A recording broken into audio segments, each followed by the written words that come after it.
Good morning everyone, কেমন আছো তোমরা সবাই? আশা করছি সবাই বেশ ভালো আছো, সুস্থ আছো।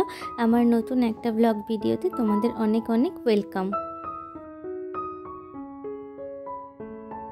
আজকে হলো নতুন বছরের প্রথম দিন, ঘড়িতে বাজে 9টা। এখন থেকে তোমাদের সাথে নিয়ে আমি আমার ব্লগটা স্টার্ট করছি।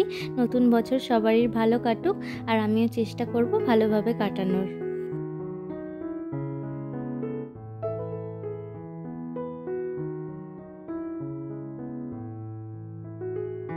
তো রোজকার মতো এই যে চাটা খেয়ে নিয়ে এখন একটু ঘরটা পরিষ্কার করে নিচ্ছি। আমার হাজব্যান্ড গেছে একটু মন্দিরে, ও স্নান হয়ে গেছে। তো যেহেতু আজ সোমবার আর বছরের প্রথম দিন, সেই জন্য একটুখানি মহাদেবের কাছে যেতে ইচ্ছা করলো ওর, সেই জন্য একটুখানি মন্দিরে চলে গেছে।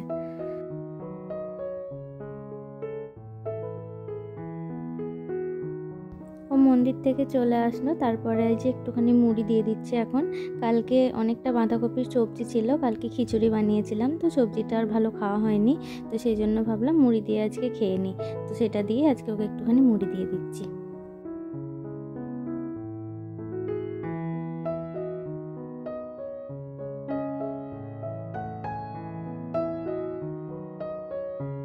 আর কালকের খিচুড়িও একটুখানি বেঁচে গেছিলো, তো সেটা দিয়ে এখন আমি সকালবেলার ব্রেকফাস্টটা করে নেব।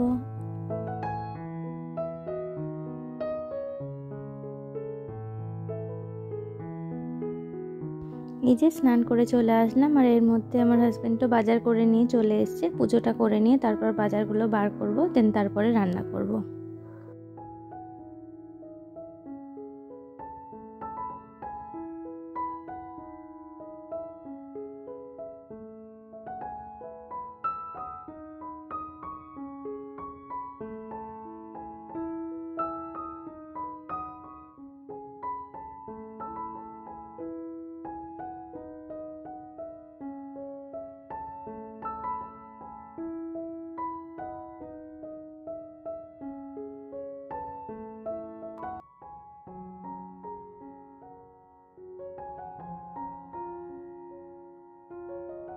তো পুজোটা করে নিলাম, এবার যাচ্ছি একটু তুলসী গাছে জল দিতে। জলটা দিয়ে এসে তাড়াতাড়ি করে এসে রান্না বসাতে হবে, অনেকটাই দেরি হয়ে গেল প্রায়।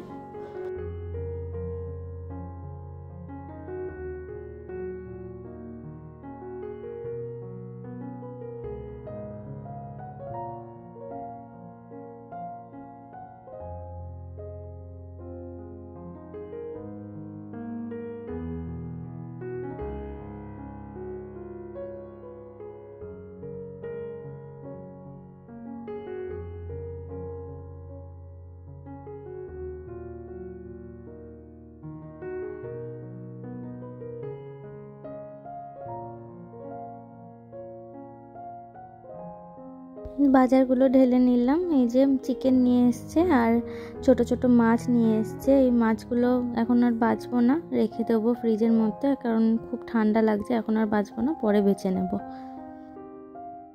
আর আমাকে না ও বলেনি যে মাছ নিয়ে আসবে, তাহলে আমি আর স্নান করতাম না। স্নান টান করে নিয়ে আর মাছটা বাছতে ভালো লাগে না একদমই, সেই জন্য কালকে স্নান করার আগে বেছে রাখবো।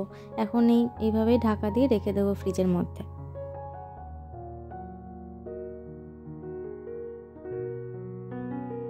আজকে বিরিয়ানি বানাবো, তো সেই জন্য এই জলটা বসিয়ে দিলাম গরম করতে, আর এদিকে চালটা মেপে নিয়ে ভালো করে ধুয়ে একটুখানি ভিজিয়ে রাখবো।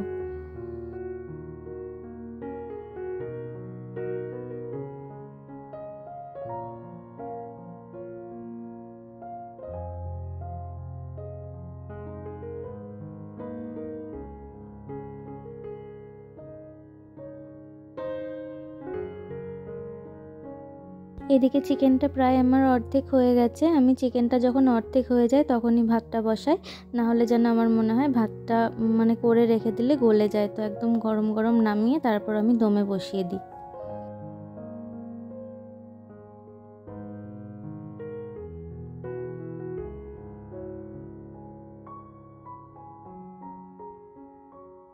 আর এই যে এখন ভাতের মধ্যে একটু বেশি করে নুন দিয়ে দিচ্ছি। এই নুনটা না দিলে ভাতে একদমই নুন ঢুকবে না, তো আগে নুনটা দেওয়া অনেকটাই প্রয়োজন। আর এদিকে গোটা গরম মশলাটা দিয়ে দিলাম। আর আমার বর এই যে এখন রায়তা বানাচ্ছে শসা আর পেঁয়াজ দিয়ে, তো দইটা ভালো করে এখন মেশাচ্ছে, আর আমি এদিকে নুন চিনি এগুলো দিয়ে দিচ্ছি। বিরিয়ানির সাথে না এই রায়তাটা কিন্তু খুবই খেতে ভালো লাগে। যখন বিরিয়ানি বানাই আমি কিন্তু এটা বানিয়েই থাকি সব সময়।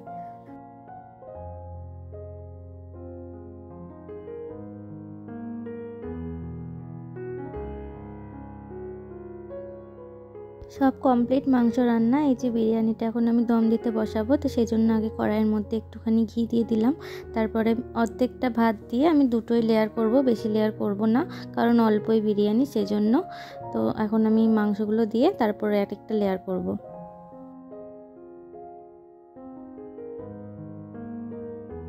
এই যে মাংসগুলো সব দিয়ে দিলাম, তারপর একটুখানি গোলাপ জল, কেওড়ার জল, একটু সামান্য বিরিয়ানি মশলা দিলাম, আর একটুখানি ঘি দিয়ে দেবো। তারপরে আবার একটুখানি ভাতের লেয়ার দিয়ে দেবো আরেকটা।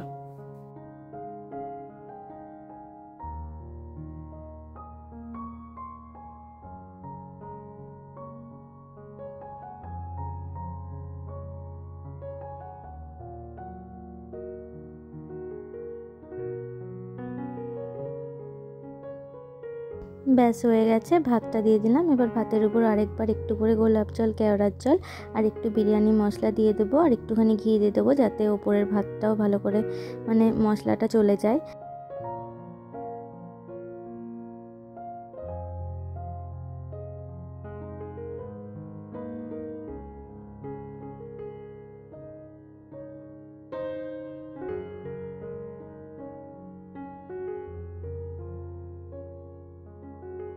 সাজিয়ে নেওয়ার পর কড়াইয়ের মধ্যে যে ছোট্ট একটা ছিদ্র ছিল সেটাকে একটা টিস্যু পেপার দিয়ে বন্ধ করে দিয়ে প্রায় আধ ঘন্টা মতো দম দিলাম। তারপরে নামিয়ে নিয়েছি। এ দেখো আমার বিরিয়ানি পুরো পারফেক্টলি রেডি হয়ে গেছে।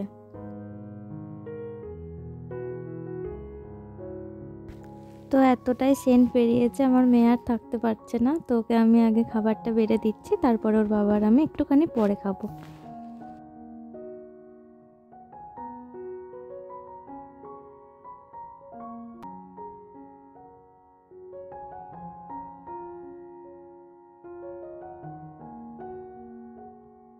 দুপুরবেলা খাওয়া দাওয়া করে নিয়েছিলাম, আর কোথাও বেরোয়নি আজকে। এখানে এখন প্রচণ্ড শীত, বাইরে শুধু কুয়াশা। মেয়েটাকে নিয়ে আর ঠান্ডায় কোথাও বেরোলাম না, কারণ ওর ঠান্ডা লেগে যাবে সেই জন্য। তোর বাবা বলল কিছু বেরোলে না যখন, কিছু খাবার নিয়ে আসি। তো সেই জন্য মেয়ে বলল পেস্ট্রি খাবো, আর আমার জন্য একটুখানি এই যে পনিরের রোল নিয়ে এসছে। এভাবেই কেটে গেল আমাদের নিউ ইয়ারের প্রথম দিনটা। তো আজকের ভিডিওটা এখানেই শেষ করছি বন্ধুরা। দেখা হবে আবার পরবর্তী ভিডিওতে। তো ততক্ষণ ভালো থেকো, সুস্থ থেকো।